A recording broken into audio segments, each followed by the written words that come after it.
गुरु ब्रह्मा गुरु विष्णु गुरु साक्षात् परमेश्वरा गुरु परब्रह्म स्वामी गुरुदेव महेश्वरा तमेव माता च पिता तमेव बंधु च सखा तमेव तमेव विद्या च द्रवण तमेव मम देव देव देव। वंदो चरण सरोज गुरु बुध मंगल आकार, जैसे वदनर होते हैं भव सागर से पार। गुरु जी के सिमरन मात्र से नाश्रुत विघ्न तासे सर्वपरम में ध्यावत है सत्संग।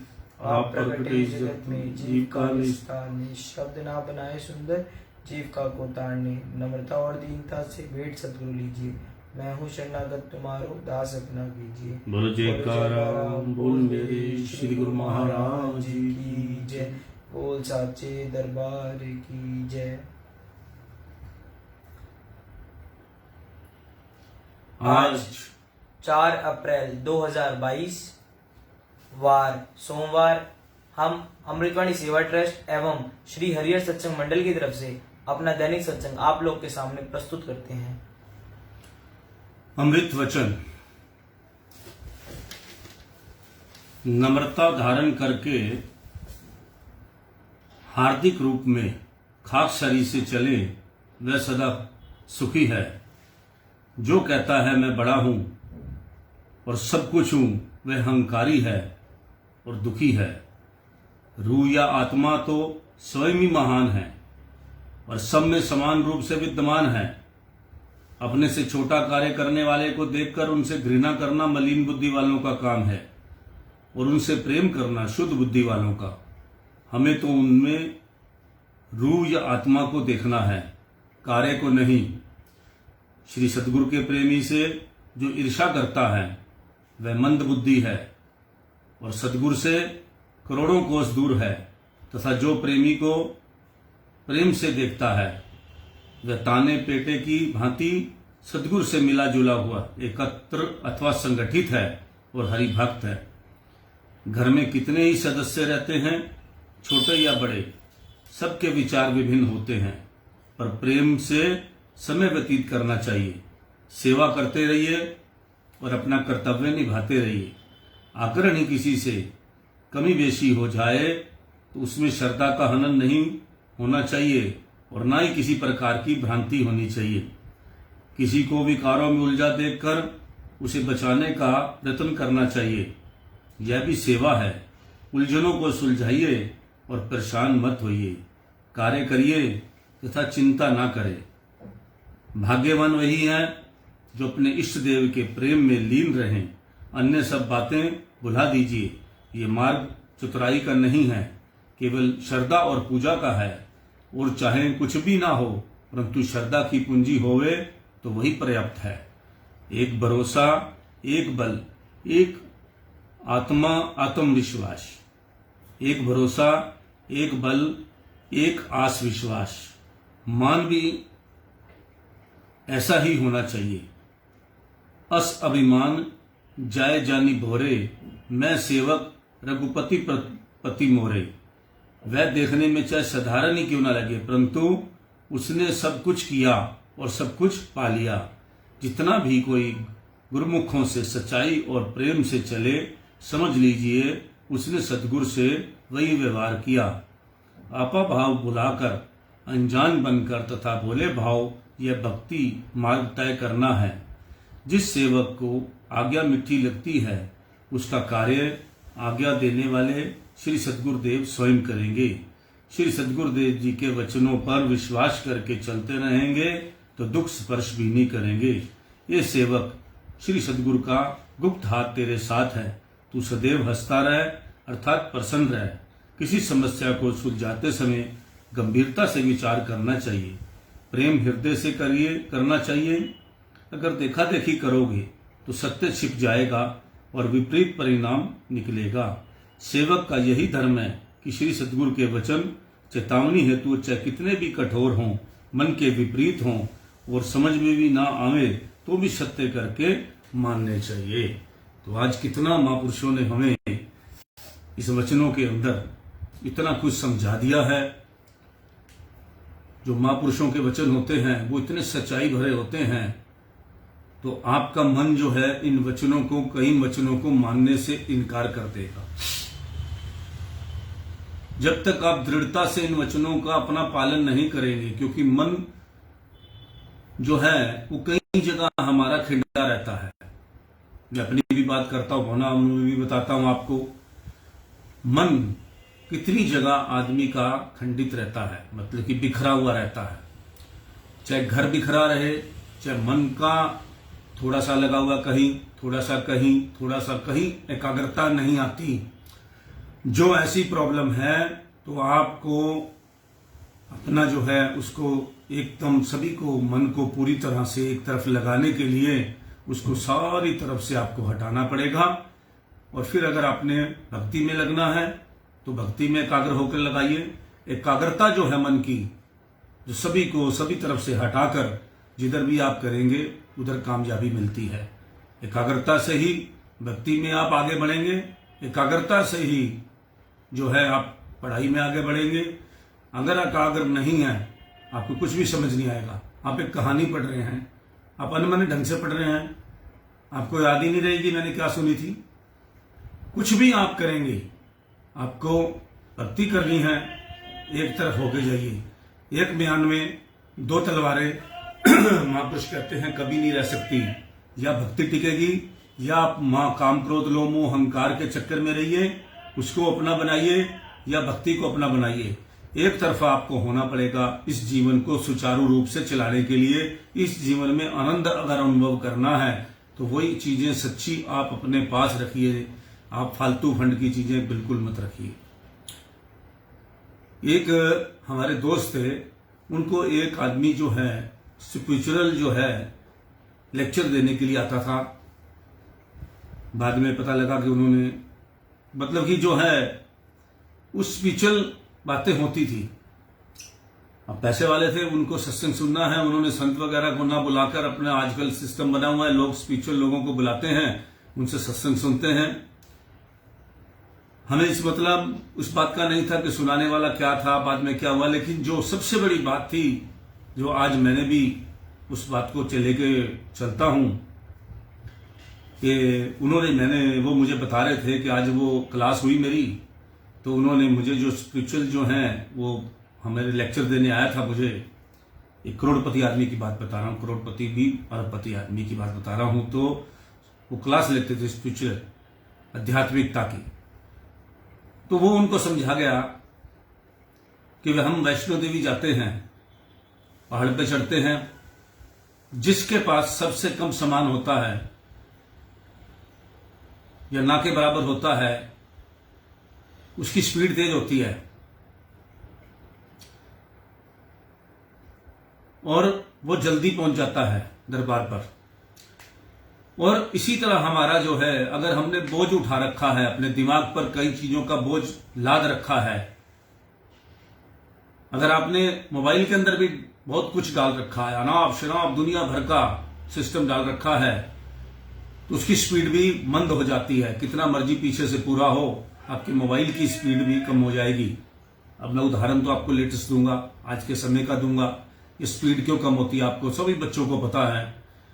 जितना वायरस वगैरह आपने ढेर दुनिया भर का भर रखा कूड़ा, जब तक आपने सिर्फ उतना उसके अंदर रखो जितना आपके मतलब का हो, तो तब उसकी स्पीड बढ़ती है।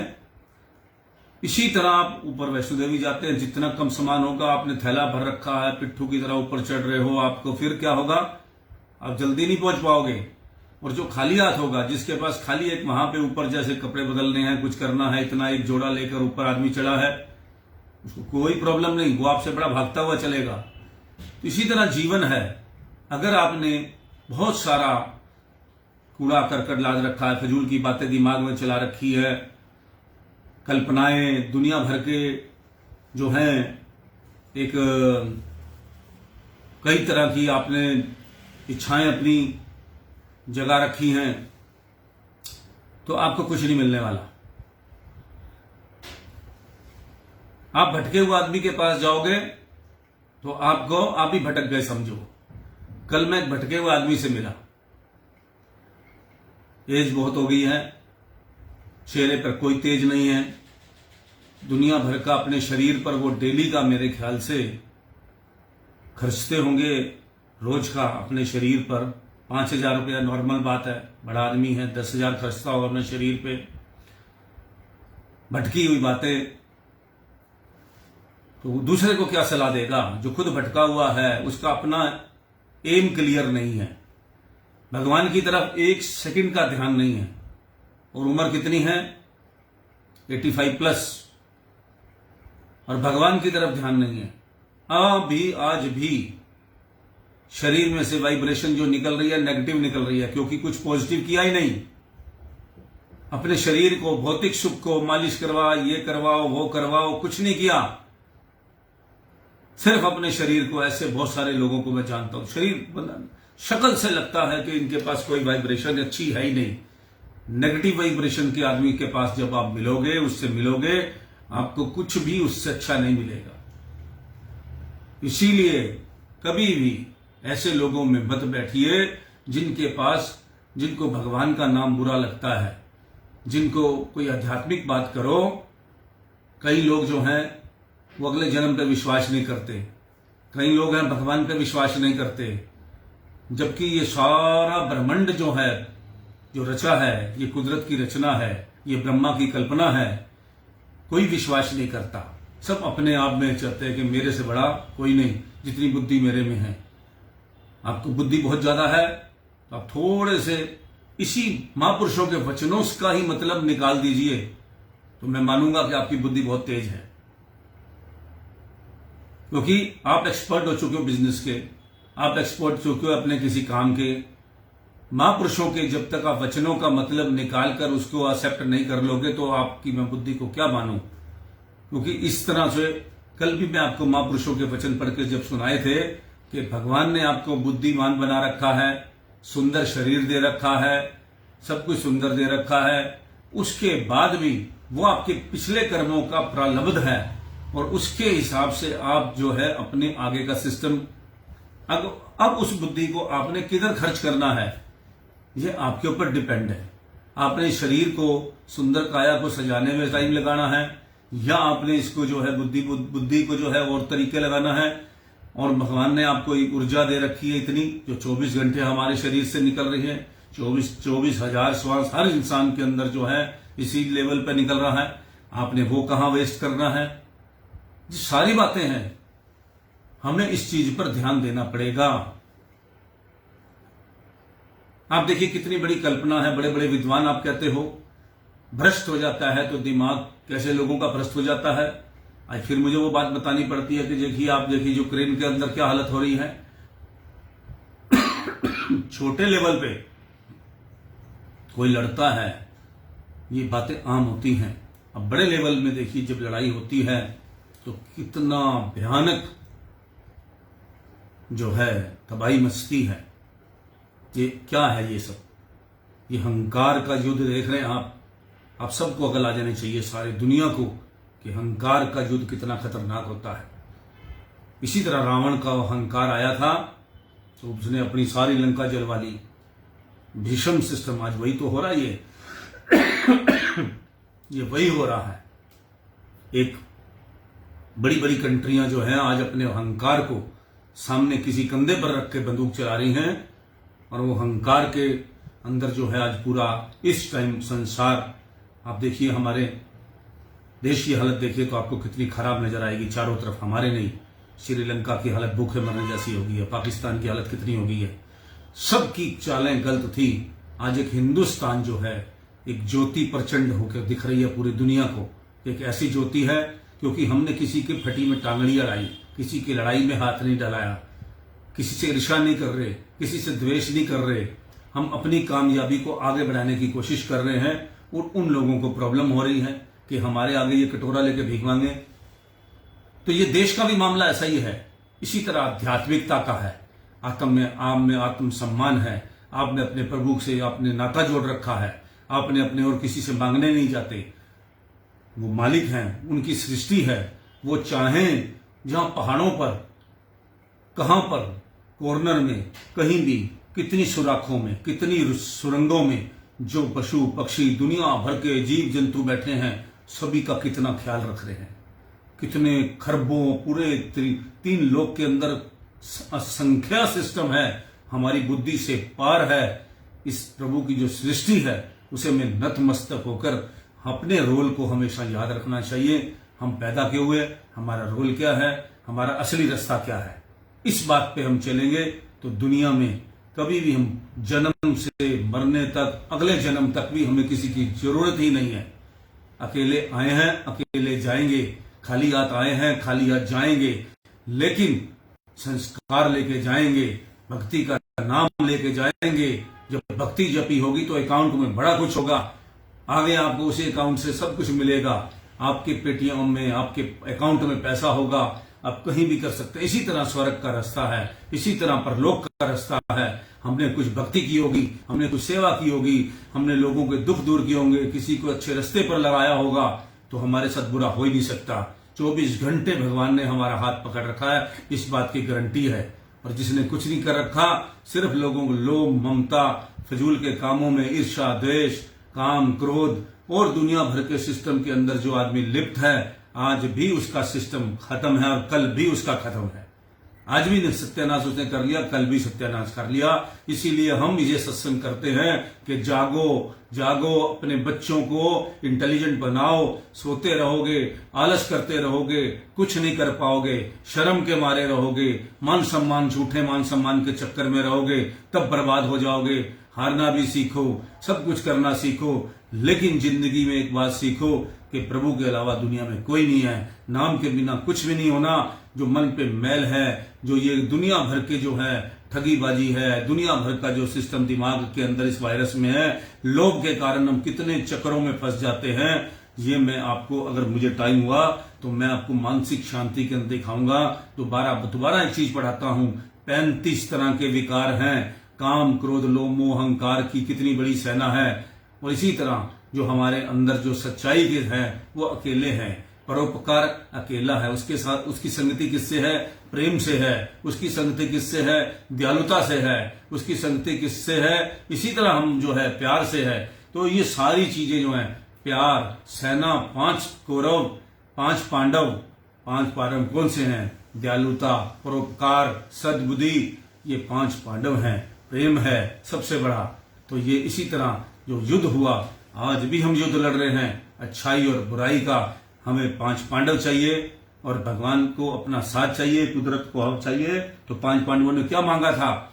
यही मांगा था, जहां जिस घर में लक्ष्मी भी उसी घर में होगी, जहां शांति होगी, जहां संतोष होगा, जहां लड़ाई झगड़ा नहीं होगा, जहां सद्बुद्धि होगी, सभी मिलकर रहेंगे, लक्ष्मी उसी घर में रहेगी। नहीं तो लक्ष्मी का भी एक समय है जब वो देखती है, जैसे ये देवी देवता है, ये भी सब नाराज होकर चलते हैं। ये रुपया नहीं है, रुपया तो उनकी परछाई है। लक्ष्मी अगर घर से जाएगी तो वो यही देख के जाएगी कि इनके घर में सुमति नहीं है, सफाई नहीं है, किसी चीज का, हर चीज सिस्टमेटिकल नहीं है। पूरा घर जो है उजड़ा हुआ है। उजड़े हुए घर में कौन रहता है? भूत रहते हैं। इसी तरह हमें अपने घर को नहीं उजाड़ना, अपने सिस्टम को नहीं उजाड़ना, अपने इस ब्रेन को नहीं उजाड़ना। इस तन के अंदर जो हमारा सिस्टम हो वो वही हो, वो भी बिखरा हुआ ना हो, हम भी संतुलित हों, हमारा जीवन भी संतुलित तभी होगा। तो आज मैं आपको इसलिए बार बार जोर देता हूं, आज के बच्चों पे, आज के सिस्टम पे मैं देख रहा हूं सब बर्बाद हो रहे हैं, बर्बादी के रास्ते में, झूठ में। अभी आपको रात को लेके कोई बैठ जाए शराब पीने के लिए, किसी बुरे काम के लिए, आप पूरी रात जाग लोगे। अगर मैं आपको कथा सुनाने की बात करूंगा तो आप 1 घंटा भी, 10 मिनट, 15 मिनट भी नहीं बैठ सकते। ये हालात है हमारे सिस्टम के। लेकिन हमें इस चीज से क्या लेना देना? हम जो अपना खुद जिस रास्ते पर चल चुके हैं, आपने अपना रास्ता जो चुनना है वो चुने। हम जिस रास्ते पर चल चुके हैं, हमें वहां बहुत अच्छा आनंद आ रहा है। हमें कोई कुछ जैसे भी कहे, सत्संग करने वाले को लोग क्या कहते हैं। बड़ा मजा आएगा हमें जो कहेगा, तो जो भी कहें, लेकिन हमें अपना रास्ता, अपनी लाइन चुन चुके हैं, अब हम पीछे नहीं हटने वाले। इसीलिए मैं आपको कहता हूं 2 साल सत्संग करते हुए हमने भी बहुत कुछ सीखा है। आप भी पिछले हमारे सारे सत्संग पढ़िए और उस पर अमल कीजिए। अमल करने से काम होगा, खाली बातों से नहीं होगा। खाली पढ़ लिया और दिमाग से निकाल दिया, इधर से सुना इधर से निकाल दिया, ऐसा सत्संग सुनोगे कोई फायदा नहीं है। 2 मिनट का आराम आएगा। अभी आप सुन रहे हैं, अभी आराम है, थोड़ी देर बाद आपको पेन किलर खा रही है, अभी पेन किलर चल रही है, जब तक आपकी डिप चलती रहेगी उसके अंदर आपको आराम रहेगा। उसके बाद असली आपको पूरा आराम लेना है, तो ये सिस्टम आपको सारा दिन निभाना है। अपने आप को कहीं भी खाली नहीं बैठने देना, अपना प्रभु का सिमरन करना है। काम भी करते रहिए, प्रभु का नाम भी जपते रहिए, तभी आप आगे बढ़ पाएंगे। अब अनंत सिंह आपको जो है आज वचन सुनाएगा श्री 108 श्री द्वितीय पातशाही जी महाराज जी के प्रवचन जो है सत्संग प्रवचन। ये मन सभी विकारों और इंद्रियों का सेनापति है। काम, क्रोध, लोभ, मोह, अहंकार, तृष्णा, ईर्ष्या व 5 ज्ञानेंद्रियां तथा 5 कर्मेंद्रियां, ये सब मन की सेना है। लेकिन इन सब में से आंख ज्ञानेंद्रिया का मन के साथ घनिष्ठ संबंध है। ये मन की वजीर है। आंख प्रत्येक काम में मन की सहायक है। इसी आंख से ही मन के अंदर हर प्रकार के ख्याल जमा होते हैं।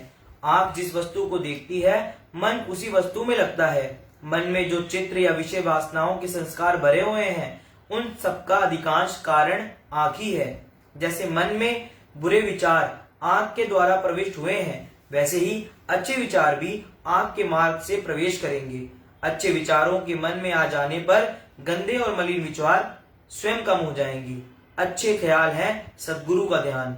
आंखों को सद्गुरु के ध्यान में लगाने से अंदर की आंख, जिसे शिव नेत्र दिव्य चक्षु भी कहते हैं, खुलता है। शिव नेत्र खुलने से मन, जिसका स्वभाव कोई की भांति गंदगी विषय वासनाएं खाने का है, वह हंस की भांति मोती चुगने लगता है।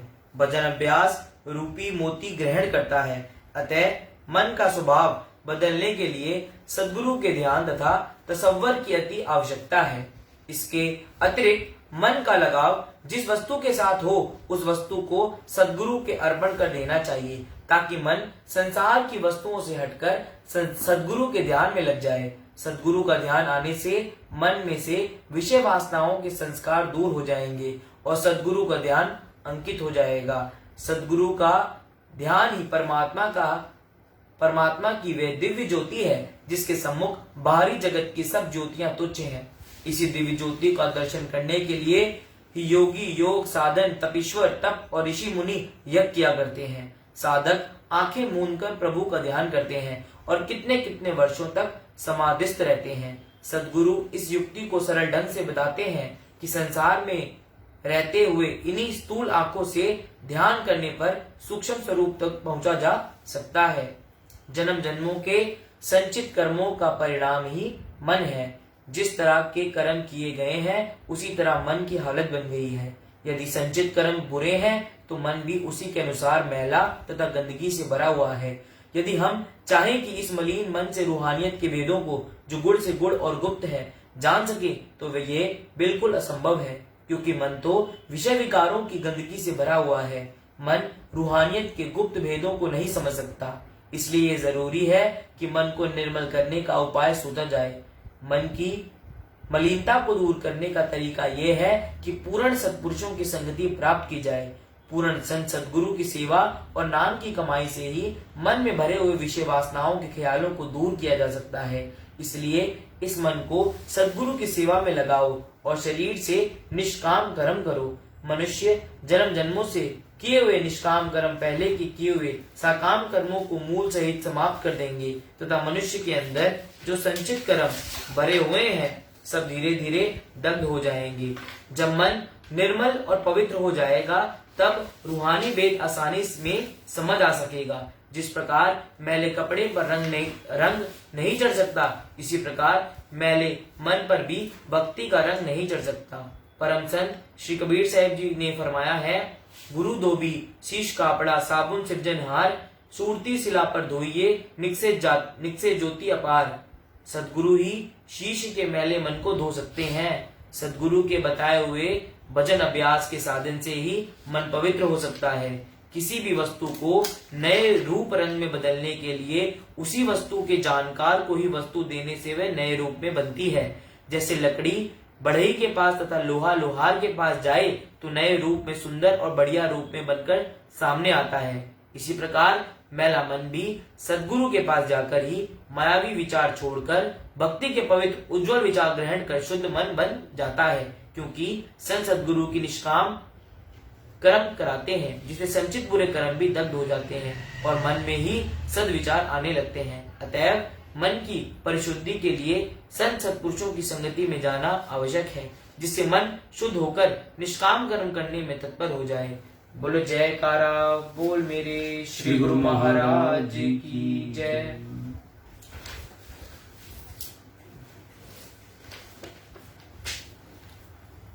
आपको एक अनंत सिंह की कहानी सुना रहा है राजा सिकंदर की।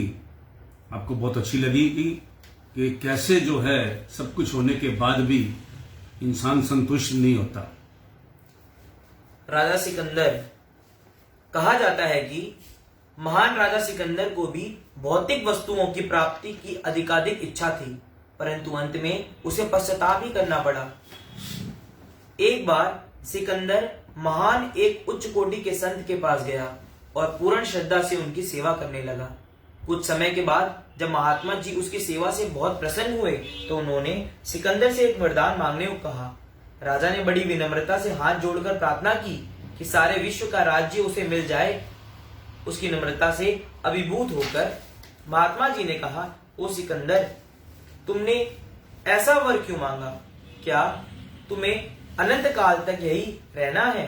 तुम्हें तो इस संसार के आवागमन के चक्र से छुटकारा तथा मुक्ति पाने का वरदान मांगना चाहिए था, जो कि मानव जीवन का वास्तविक लक्ष्य है।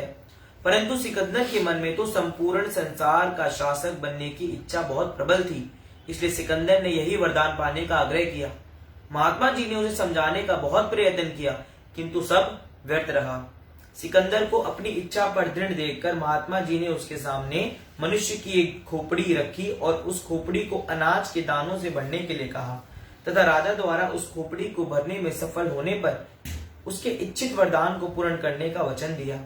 सिकंदर इस सस्ते सौदे पर बहुत प्रसन्न हुआ और उसने सोचा कि इतने विशाल राज्य की प्राप्ति के बदले में इस खोपड़ी को अनाज के दानों से भरना उसकी शान के विरुद्ध है। अतः उसने शीघ्र ही अपने कोष अध्यक्ष को उस खोपड़ी को अत्यधिक मूल्यवान हीरों से भरने की आज्ञा दी। सिकंदर की आज्ञा का पालन उसी समय किया गया और उस खोपड़ी में बहुमूल्य हीरे डाले जाने लगे। परंतु राजा के आश्चर्य का उस समय ठिकाना न रहा, जब सारे कोष के हीरे जवाहरात स्वर्ण मुद्राएं आदि भी उस खोपड़ी को भरने में अपर्याप्त रही। तब सेवकों ने कुछ महल में था लाना प्रारंभ कर दिया, यहाँ तक कि रानियों के शरीर के आभूषण भी लाकर उसमें डाल दिए गए, परंतु वह खोपड़ी फिर भी ना भर सकी। जो जो समय गुजरता गया सिकंदर की परेशानी बढ़ती गई। अंत में स्वयं को साधु की एक साधारण सी मांग को भी पूर्ण करने में असमर्थ जानकर सिकंदर अपने मिथ्या अभिमान पर बहुत लज्जित हुआ और साधु के चरणों पर गिर पड़ा। महात्मा जी ने सिकंदर को बताया कि इस खोपड़ी में कोई रहस्य नहीं है, यह तो मानव खोपड़ी है जो कभी भी संतुष्ट नहीं होती, अपितु सदा अधिक से अधिक की मांग करती रहती है। यदि समस्त विश्व की दौलत भी इसमें डाल दी जाए तो भी इसका लोभ शांत नहीं हो सकता, ये सदा और अधिक की मांग करेगी। इस सामान्य सत्य को जानकर सिकंदर होश में आया और अपनी मूर्खता पर बहुत पछताया। यदि सिकंदर जैसा महान व्यक्ति भी सुख और शांति प्राप्त नहीं कर पाया तो एक सामान्य व्यक्ति इन सांसारिक पदार्थों से सुख की आशा कैसे कर सकता है? प्रत्येक वस्तु का अपना अपना प्रभाव होता है। जैसे सूर्य गर्म होता है, पानी ठंडा होता है, चीनी मधुर और कुनीन कड़वी होती है, उसी तरह सांसारिक विषय पदार्थों का भी अपना प्रभाव है। संत महापुरुषों ने सृष्टि के सभी पदार्थों की भली भांति जांच करके ये स्पष्ट घोषित किया है कि इन भौतिक पदार्थों में सुख और शांति की आशा करना बुद्धिमानी नहीं है। निसंदेह संसार के इन मोहक पदार्थों में किंचित क्षणिक सुख प्रतीत होता है, किंतु यह सुख केवल इंद्रियों तक ही सीमित है, क्योंकि संसारिक संबंधों और पदार्थों में परिवर्तन स्वाभाविक है। अतः यह निश्चित ही है कि इनसे प्राप्त सुख भी परिवर्तनशील होगा। बचपन का सौंदर्य शरीर वृद्धि के साथ साथ समाप्त होता जाता है। यौवन का सौंदर्य, आकर्षण तथा बल भी समय के साथ साथ घटता जाता है। प्रत्येक पदार्थ का एक ऐसा ही स्वरूप है, अर्थात प्रत्येक वस्तु परिवर्तनशील है। इसलिए संत महापुरुष हमें संसार एवं इसके पदार्थों तथा संबंधों की आसक्ति को पूर्णतया तोड़कर उसे ईश्वरीय शुद्ध प्रेम में बदल देने का उपदेश देते हैं। भगवान श्री रामचंद्र जी ने इस कठिन विषय को निम्न पंक्तियों में स्पष्ट सरल किया है। जननी जनक बंधु सुत दारा तनु धनु भवन सुहृद परिवारा, सबके ममता ताग बटोरी, मम पद मनी बाद बुरी डोरी, समदर्शी इच्छा कछु नाही, हर्ष शोक भय नहीं मन माही, अस सज्जन मम उर बस कसे, लोभी हृदय बसई धन जैसे। भगवान श्री रामचंद्र जी कहते हैं, माता पिता, भ्राता, पुत्र, पत्नी, अपना शरीर, धन, घर, प्रिय बंधु और परिवार के सदस्य, इन सभी की आसक्ति के सूक्ष्म धागों को इकट्ठा करके और गूंथ करके सुंदर डोरी बनाकर मानसिक रूप से मेरे चरणों के साथ बांध दो। इसके अतिरिक्त मेरे भक्त को सबके लिए एक समान दृष्टि रखनी चाहिए, उसे सभी इच्छाओं से रहित होना चाहिए और सुख दुख दोनों में ही उनकी मानसिक शांति भंग नहीं होनी चाहिए।